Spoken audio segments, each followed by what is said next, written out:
Hello, I'm Leonard Maltin, and I'm here with Roger Corman discussing his extraordinary career. Right now we're going to discuss Humanoids from the Deep. Now, in my book and my guide to movies, I give a warning that this film is not for the squeamish, especially the climax is not for the squeamish. How do you feel about monsters and their depiction on screen? You've done it for many, many years.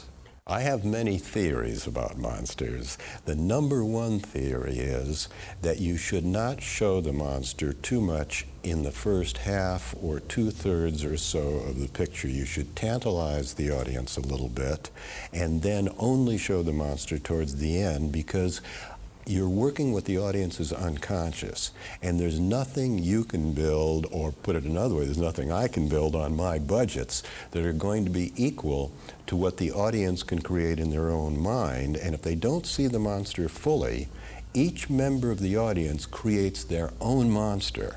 So I've always felt there might be a little letdown when they see the monsters. I figure hold that as long as you can.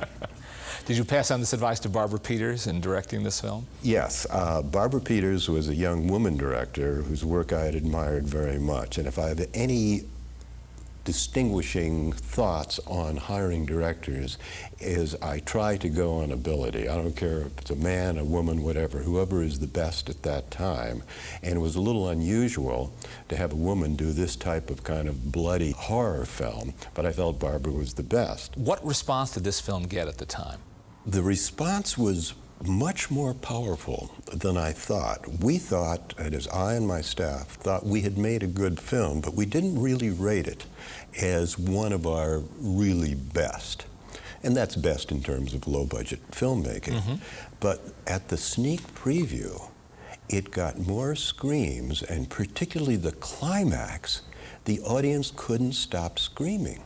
And we were amazed at what a powerful effect that film had on the audience.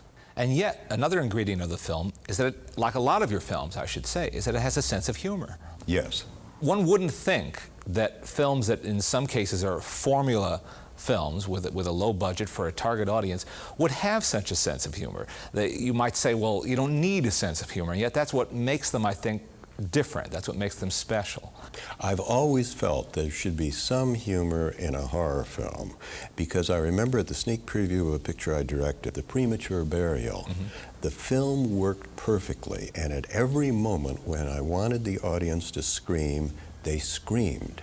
And then a moment later, there would be a little laugh. And I realized they weren't laughing at the film. It was an appreciative laugh that they'd been had, and they knew it, and they were going along with it. And I thought, you know, if I don't give them places to laugh, they might laugh anyway in places I don't want them to laugh. So from then on in, I tried to bring a little bit of humor into every horror film. A smart move, I think.